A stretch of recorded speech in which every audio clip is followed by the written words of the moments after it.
Bom, então, como o Djalma apresentou, a gente vai estar trabalhando hoje sobre algumas práticas integrativas, né, que existem evidências e são potenciais para estar trabalhando como um tratamento complementar ao tabagismo. Bom, então, só para contextualizar, né, então o tabagismo é considerado uma doença crônica, é uma dependência que causa uma dependência química, tem a classificação no CID como um transtorno mental. Né? Então, ela se inclui dentro do grupo de transtornos mentais e de comportamentos, né, decorrente do uso de substâncias psicotrópicas, que nesse caso é a nicotina. Bom, quando a gente se depara na atenção básica, né, com a questão do tabagismo, né, e a gente traz essa opção para o usuário de se pensar pensar estratégias, né, para se parar de fumar, um apoio, sempre esse usuário sempre vai estar nessa ambivalência de pensar, bom, eu tenho que deixar de fumar, por quê? Porque tem riscos para a minha saúde, existe benefícios para parar de fumar, né? E existe a questão toda da pressão social sobre esse usuário. Bom, em contrapartida, eu acho que eu vou conseguir. Será que eu vou conseguir parar de fumar? Né? Então, existe o medo do sofrimento de não saber lidar com os problemas do fracasso junto a essa pressão, porque a gente sabe que existem vários fatores relacionados à síndrome de abstinência, que muitas vezes são obstáculos que fazem com que esse usuário ele pare e depois tenha a recaída e volte com o hábito, né? E aí se tem essa questão entre a manutenção do tratamento e a recaída do tabagismo.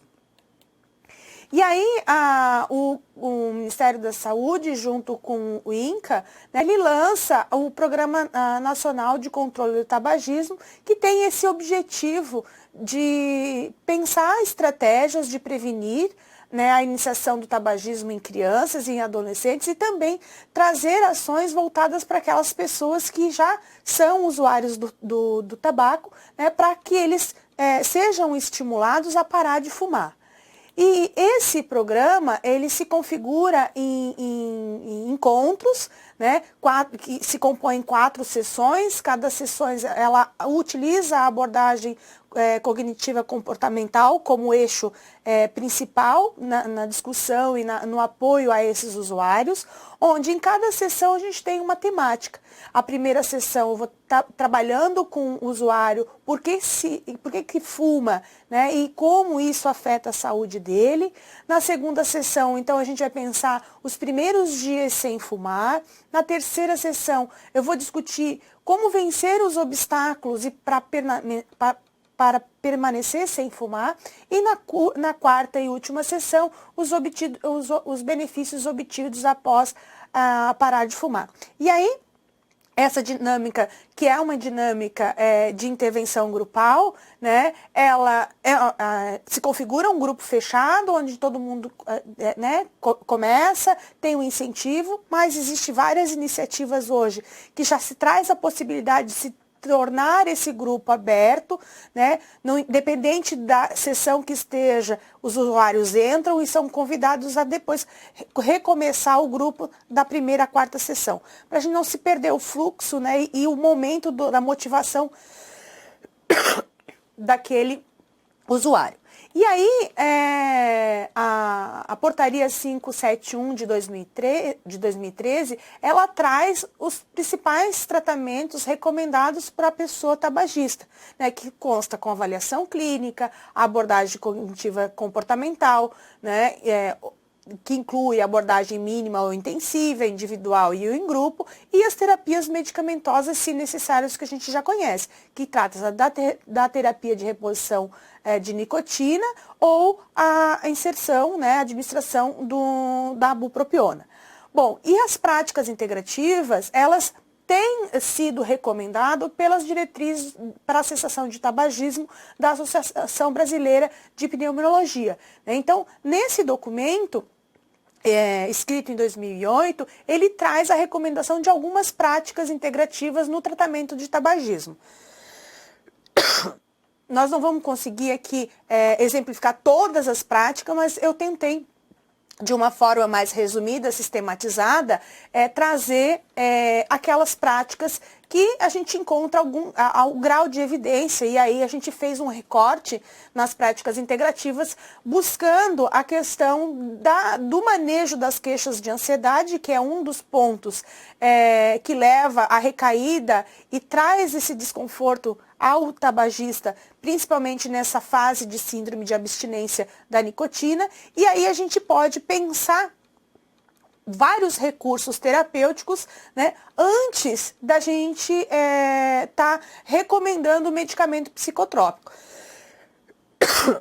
Bom, então, o que a literatura traz de nível de evidência 2? Então, de grau de recomendação A, como tratamento complementar não farmacológico no tratamento do tabagismo. Temos algumas plantas medicinais e fitoterápicos, a acupuntura, práticas corporais e mentais, o yoga, né, e o termalismo social e a crenoterapia para aqueles municípios que têm balneários de águas termais ou águas minerais no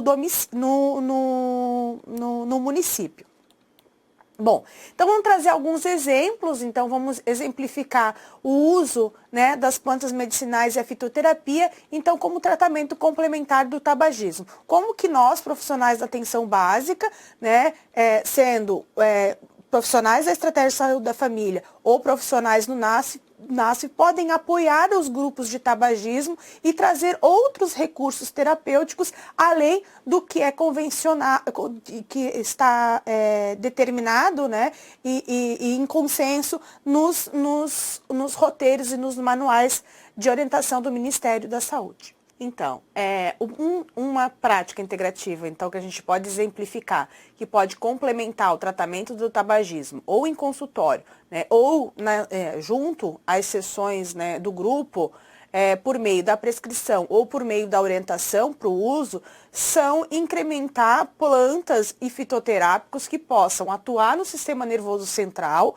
com uma perspectiva de ajudar no controle da ansiedade, nos sintomas de insônia, depressão e irritação, né? Plantas que são diuréticas, que vão ajudar, então, a aumentar o processo de eliminação da nicotina no corpo, e plantas digestivas, que vão, então, ajudar na questão da saciedade, no controle do apetite, em alguns casos de náusea, né, e digestão.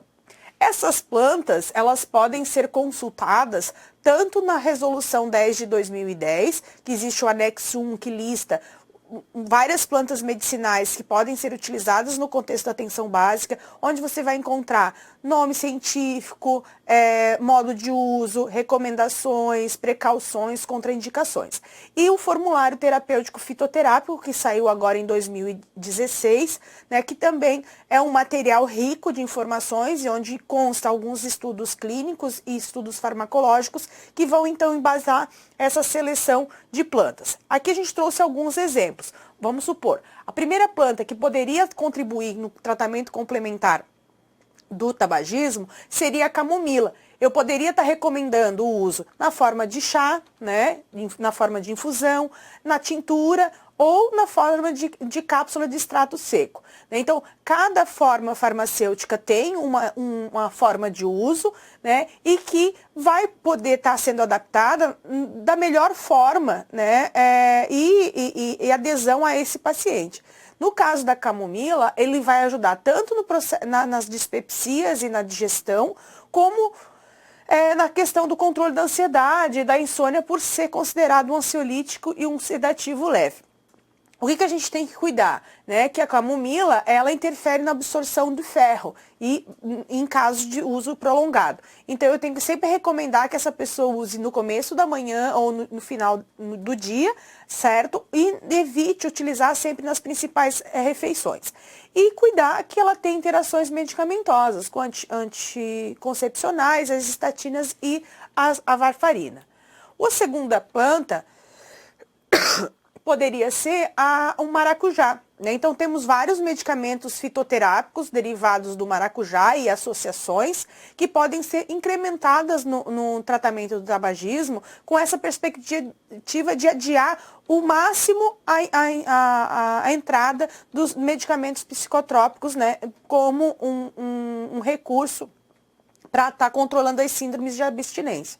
Então, o maracujá eu posso estar utilizando em forma de chá, em forma de cápsula, em forma de tintura e também utilizar o benefício de usar o suco da polpa. Então, o que o maracujá vai trazer de contribuição para a pessoa que está tentando parar de fumar? Ela é um ansiolítico e é um sedativo leve. Então, grande parte das reclamações quando a pessoa para de fumar, relacionado com a síndrome de abstinência da nicotina, está relacionado principalmente à questão da ansiedade, da irritação e à questão da insônia, né? O que a gente vai ter que tomar cuidado quando eu vou orientar ou vou prescrever o uso do maracujá, né, ou em chá, cápsula, tintura, principalmente, isso não acontece para a questão do suco, mas as formas farmacêuticas sim, que eu tenho que ter cuidado na recomendação para gestantes, lactantes, né, alcoolistas, aí o alcoolista, mais a questão da tintura alcoólica, né, o chá e o encapsulado ele poderia estar utilizando,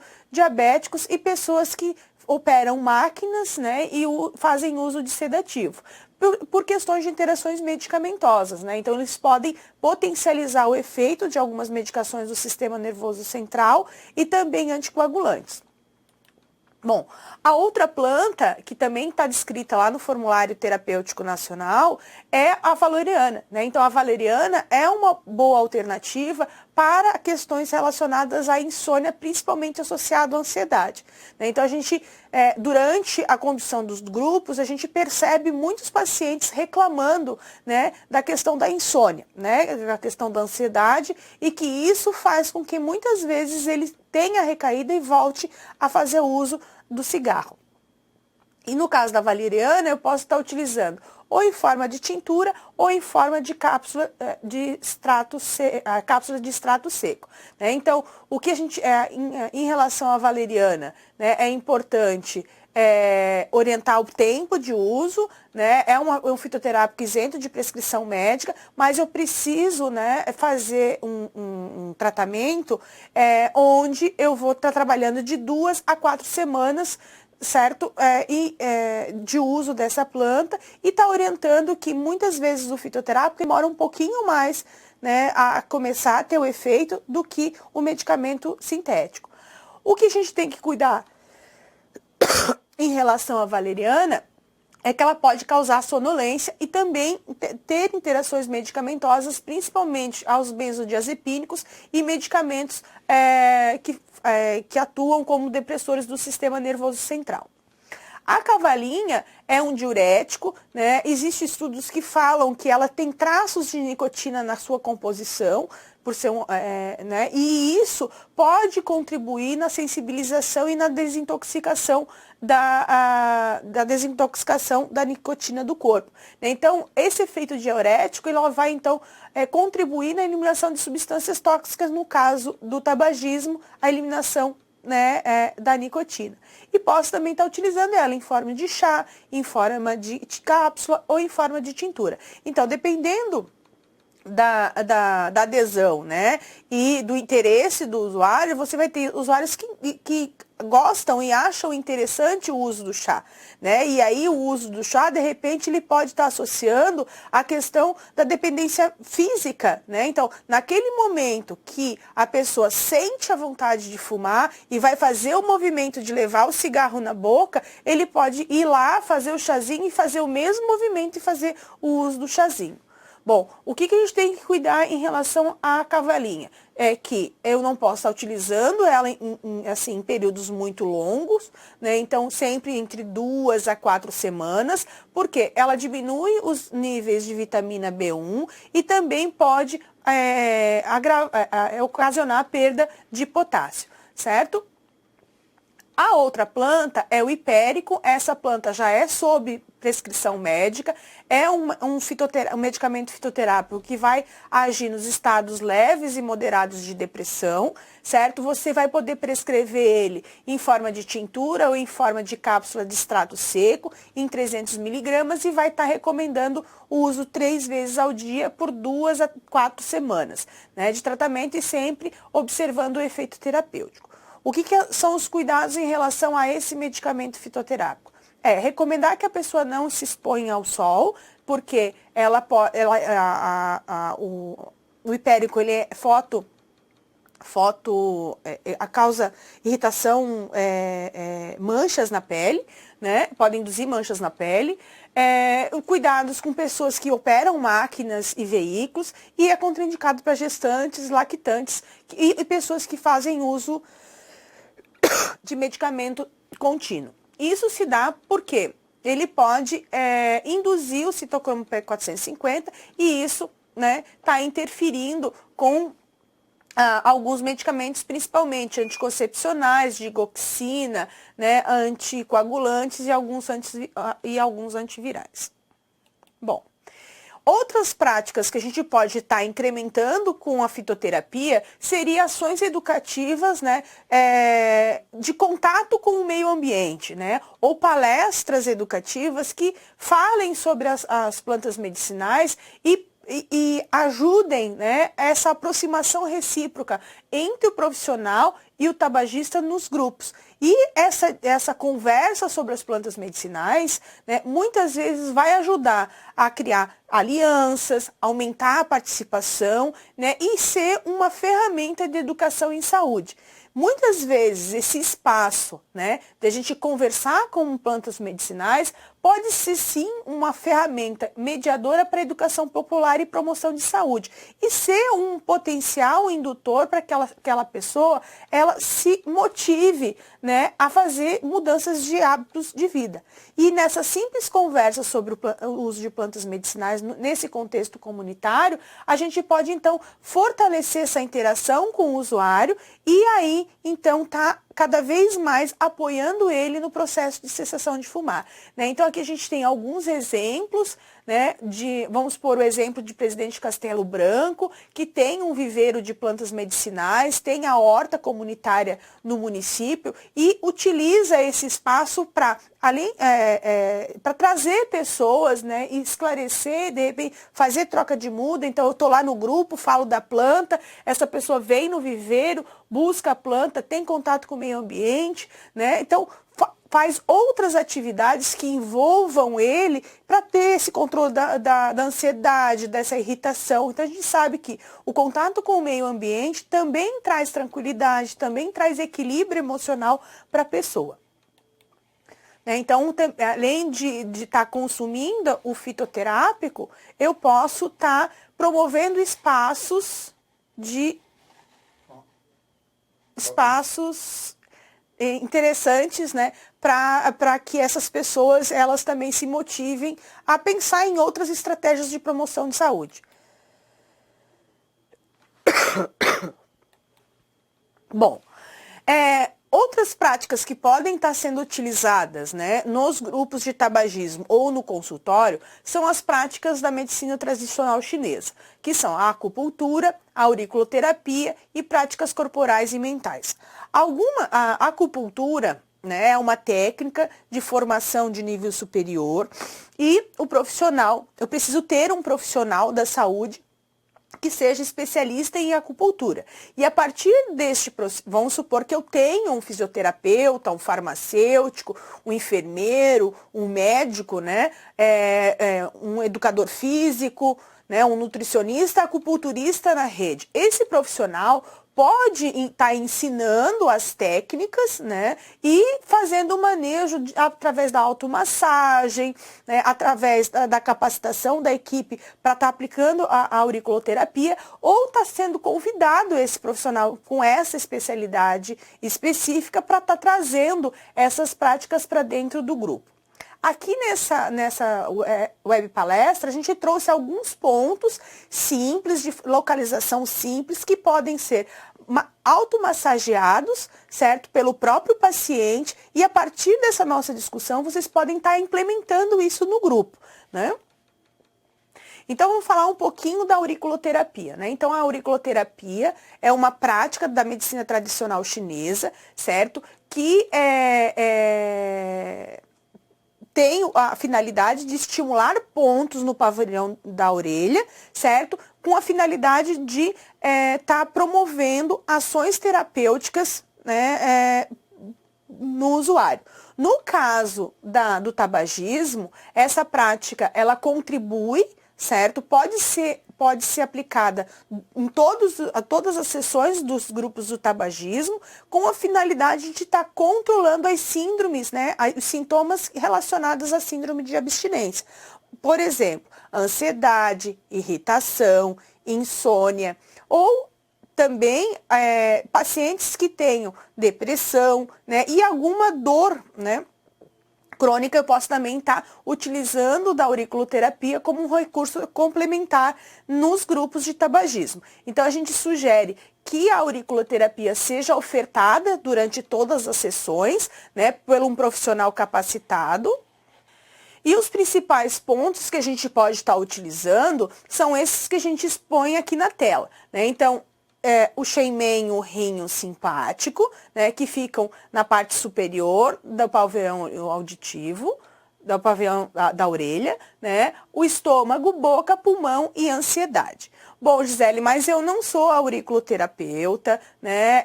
Não tenho ninguém na minha equipe que seja acupunturista ou tenha essa expertise. Bom, vocês podem orientar que o usuário, ele massageie toda a região da orelha, porque a orelha, ela representa um microsistema, então, em cada partezinha da orelha, a gente tem vários pontos, certo? Que representam, que vão promover o equilíbrio energético desse corpo.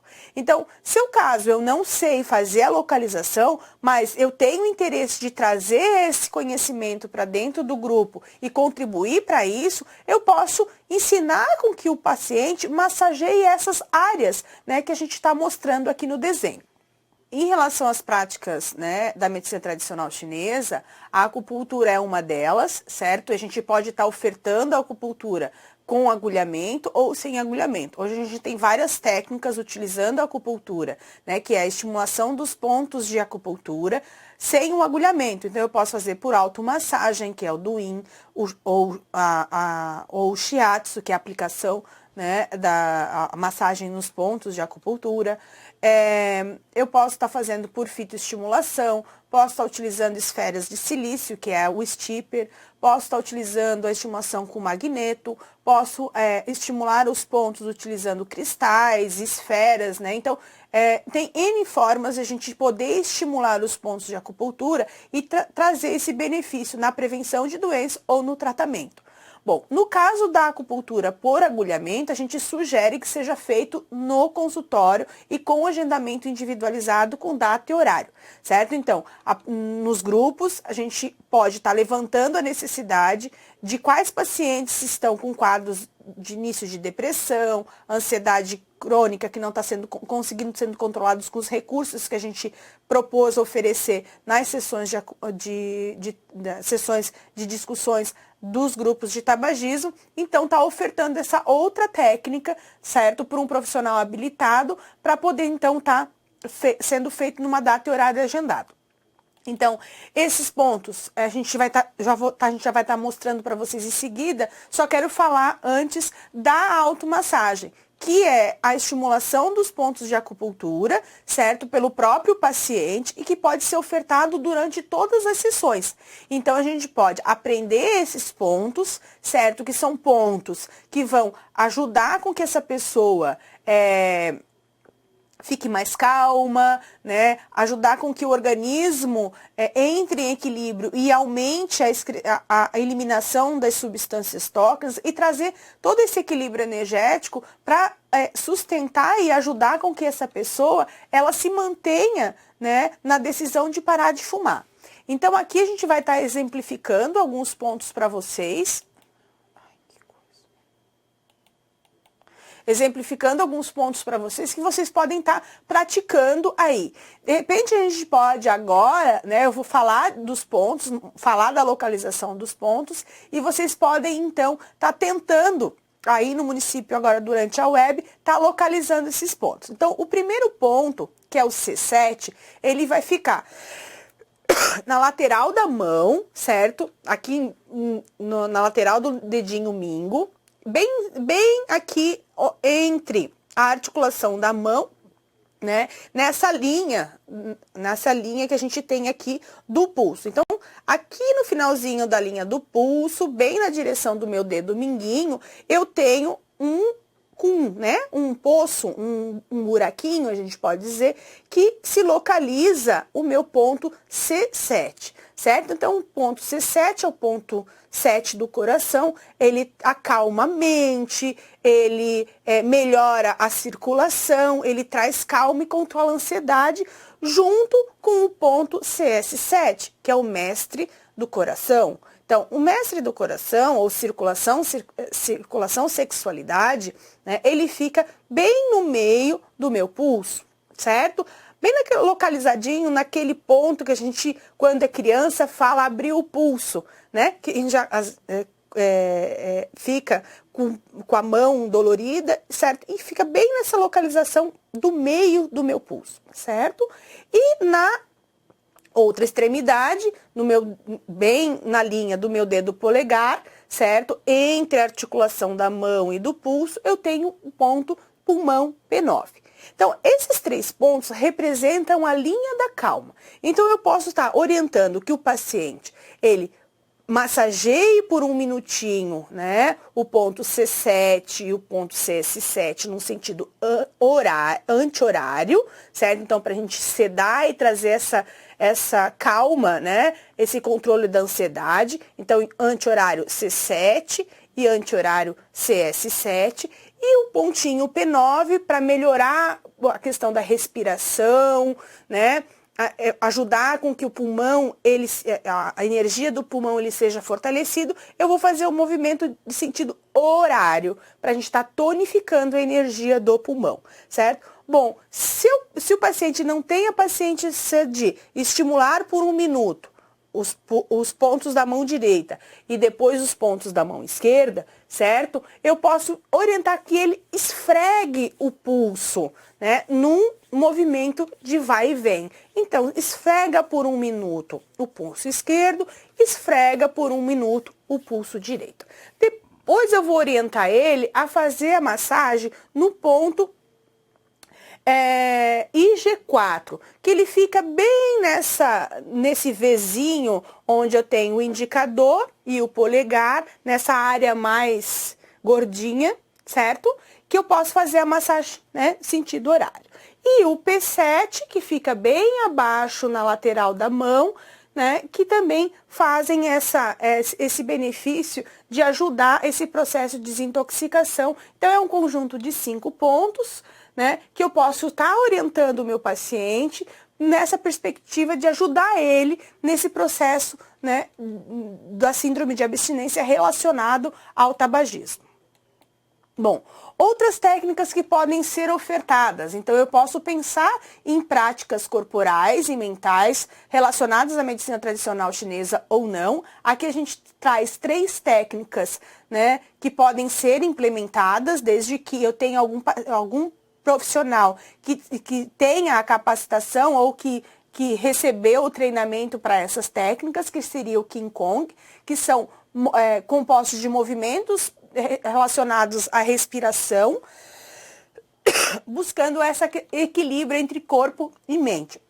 O Tai Chi Chuan, que ele é derivado das artes marciais, que é um conjunto de movimentos leves, certo? Que vão então ser utilizados na prevenção de doença, manutenção da saúde e também nessa perspectiva de estabilidade emocional. E o Liang Kong, que é uma série de 18 exercícios terapêuticos preventivos, né, que vão estar ajudando no tratamento de dor, a questão do equilíbrio e nessa equilíbrio também relacionado na capacidade mental e equilíbrio do corpo. Então, são técnicas que a gente pode estar utilizando. Aqui eu trouxe uma sequência de 18 exercícios relacionados ao Liang Kong, certo? Que são práticas e exercícios pautados na respiração e no alongamento, muitos deles, que podem ser apropriados pelo profissional de educação física, pelo profissional de fisioterapeuta, e esse profissional pode então estar capacitando os outros profissionais da saúde e os agentes comunitários para eles serem multiplicadores dessas técnicas de respiração e de alongamento no próprio território, né? Sendo apoiado essas práticas corporais a partir desses 2 núcleos de conhecimento. Bom, vai ficar aqui disponível, a gente não vai conseguir fazer a técnica, né, dos 18 aqui, mas se fosse legal a gente pudesse, né, fazer em conjunto, mas fica aí então o exemplo para vocês seguir os desenhinhos. Existem outros materiais e guias, principalmente o manual do município de Campinas, que detalha com fotos essa aplicação do Lean Kong. Certo? O yoga é uma outra prática, né? Então os estudos vêm mostrando efeitos positivos em relação ao parar de fumar, principalmente diminuindo a questão do estresse, do desejo e melhorando o humor, né? E a perspectiva de qualidade de vida das pessoas. O termalismo, como eu comentei com vocês, é uma alternativa como um tratamento complementar para o tabagismo, e não só para o tabagismo, mas também para questões relacionadas à dor, né? Dor, depressão e outros distúrbios emocionais. Então a gente já vê muitos estudos mostrando a influência positiva na qualidade de vida das pessoas, certo? Para aqueles municípios que têm águas termais ou minerais, podem então de repente ofertar atividades de banho, de jato, massagem relaxante, programas de exercícios especiais na água, como hidroginástica, hidroterapia, por exemplo, para complementar o tratamento de tabagismo.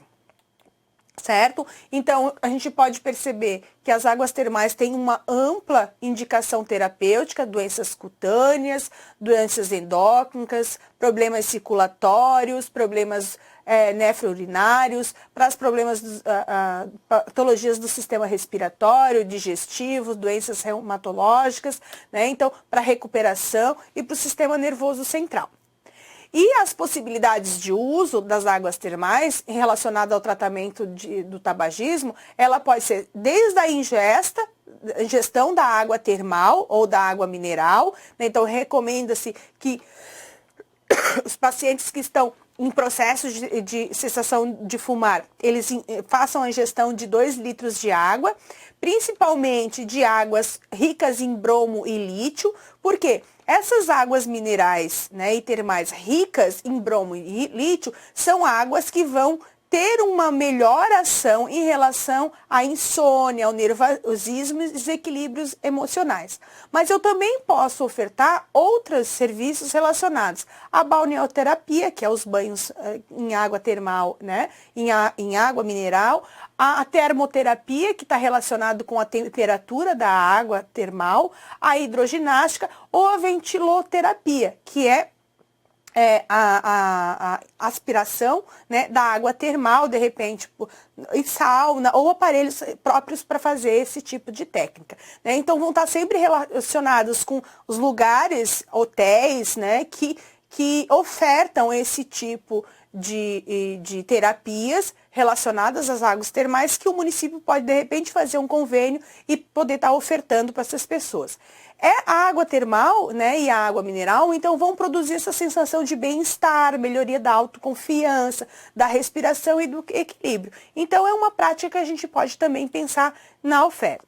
Para a gente poder finalizar, é importante a gente pensar assim: bom, eu faço o grupo, estou implementando práticas integrativas e complementares, então eu preciso registrar, né, primeiro, no SINES, os profissionais e os estabelecimentos de saúde que estão ofertando as PICs no tratamento complementar do tabagismo, né? Então, lembre-se de sempre manter o CNES atualizado. Então, a gente viu esse ano no PEMAC que nós temos um número X de cadastros nacionais de estabelecimentos de saúde de Santa Catarina que ofertam práticas integrativas, e um número muito além, né, um número maior de estabelecimentos e equipes que sinalizaram que ofertam práticas integrativas.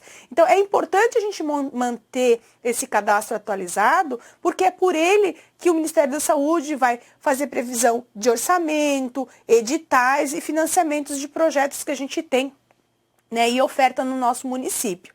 E, além disso, fazer o registro da oferta das práticas integrativas que estão sendo ofertadas nos grupos, nas fichas de registro, nas fichas CDS de registro do ESUS, né? Então, eu estou fazendo um grupo, certo? Como mostra no slide, de atendimento em grupo para usuários de tabagismo. Estou na primeira sessão e fiz, vamos supor, a orientação de yoga nesse encontro. Ou eu fiz orientação de plantas medicinais. Ou eu fiz a técnica do Lean-Kong, os 18 exercícios para as pessoas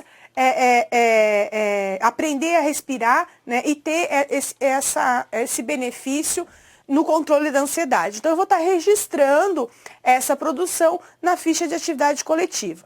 Vamos supor que, naquele grupo, eu ofertei algum procedimento individual. Eu ofertei naquele grupo auriculoterapia, mochoterapia, ventosoterapia, alguma técnica manual para cada indivíduo participante daquele grupo e que não foi a acupuntura. Então, eu vou registrar na ficha CDS de atendimento individual o código da categoria da PIC que se enquadra, né, aquela técnica. Então, esse conjunto que a gente está colocando aqui, eu vou estar registrando com o código das práticas da medicina tradicional chinesa. Se eu ofertar, né, aqui está o exemplo, então, medicina tradicional chinesa, código 1, lá na ficha de atendimento individual. Na medicina antroposófica 2, fitoterapia 4, práticas corporais 6 e técnicas manuais 7, certo? Isso se eu ofertar alguma prática integrativa complementar individualmente para aquele paciente, para aqueles pacientes participantes. Se eu apliquei uma prática coletiva, né, de orientação ou de procedimento coletivo, eu registro lá na ficha de atendimento domiciliar. Já se eu ofertar, né, a acupuntura com inserção de agulha, certo? Além de fazer o registro lá na ficha de atendimento individual, eu preciso registrar na ficha de procedimento, nas fichas de procedimento, lá onde a gente sinaliza, né, acupuntura com inserção de agulha, né, a que foi aplicado para aquele paciente que foi registrado aqui com o número do cartão do SUS, o procedimento de agulhamento. Quem utiliza o prontuário eletrônico, né, vai fazer o registro lá pelo método SWAP e no campo onde eu tenho práticas integrativas e complementares, eu vou estar registrando, então, o grupo terapêutico que aquela prática integrativa, né, foi utilizada naquele procedimento. E lá no detalhamento, né, lá no plano terapêutico, eu posso colocar, então, que foi uma prática integrativa complementar utilizada no tratamento do tabagismo. Certo? Aqui estão as referências que foram utilizadas e que podem ser consultadas futuramente para vocês estar discutindo ainda mais essa questão da inserção das práticas integrativas nos grupos de tabagismo. Fica o convite para as equipes, né, que tenham interesse de implementar o grupo de tabagismo com práticas integrativas, de estar solicitando uma teleconsultoria síncrona ou assíncrona, para a gente poder, então, ajudar e discutir com vocês que práticas, né, vocês têm interesse e de que forma vocês podem estar incrementando numa perspectiva de reduzir o uso de psicotrópico, aumentar a adesão, né, desse tratamento e aumentar o número de usuários parando de fumar a partir das 4 sessões. Aqui eu trago algumas sugestões de leitura, né, sobre as águas termais, sobre o manual que eu comentei do Lean-Kong de Campina, os exercícios de Qigong também, certo? E os artigos que falam sobre a implementação do yoga como terapia complementar à cessação de fumar, certo? Bom, agora fico à disposição para estar respondendo as perguntas, né? E o que não tiver relacionado à nossa web, convido que vocês estejam postando elas lá pela teleconsultoria assíncrona, que eu vou estar respondendo com mais calma. Bom, nós temos uma pergunta do município de Navegantes, se o P7 também se estimula de forma anti-horária. Todos os 2 pontos, P9 e P7, a gente vai estimular em sentido horário. Da mesma forma também o IG4. Então, IG4, P9, P7, horário, e CS7 e C7, anti-horário. Ok. O município de Porto Belo havia deixado, ficou com uma dúvida ali com relação às fichas, ao preenchimento. Eles, em algum ponto, eles colocaram ficha domiciliar ou coletiva, mas aí eles... O registro é na ficha de atividade coletiva. Lá na ficha de cadastro individual, vocês podem sinalizar se aquelas pessoas que vocês estão cadastrando fazem uso de plantas medicinais, existe um campo lá, ou se fazem uso de práticas integrativas e complementares. Isso é interessante, coletar essa informação, até para saber a adesão das pessoas que moram no território de vocês, né, quando vocês pensam em ofertar práticas, né, complementares ao tratamento convencional que vocês já praticam no município. Que aí Tubarão, perguntou a Gersa, né? Tubarão diz que possui 7 municípios. Se tem como viabilizar o repasse de práticas integrativas aqui na nossa gerência? Então, a gerência pode estar estimulando que esses municípios solicitem as teleconsultorias, né, assíncronas.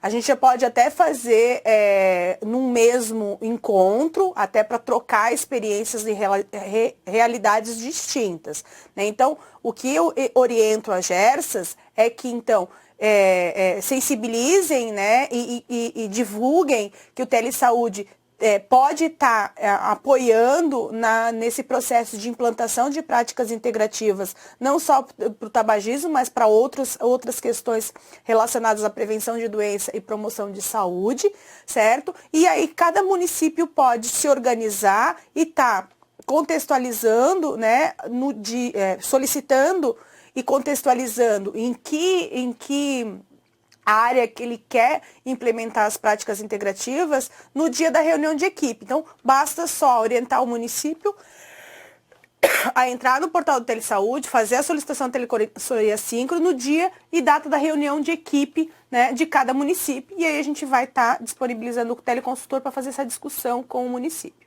Joinville, que solicitou orientação em relação ao período para entrada em algum método. Se o tabagista tem indicação de medicações, se podem associar ou é melhor usar um de cada vez, um só? Não.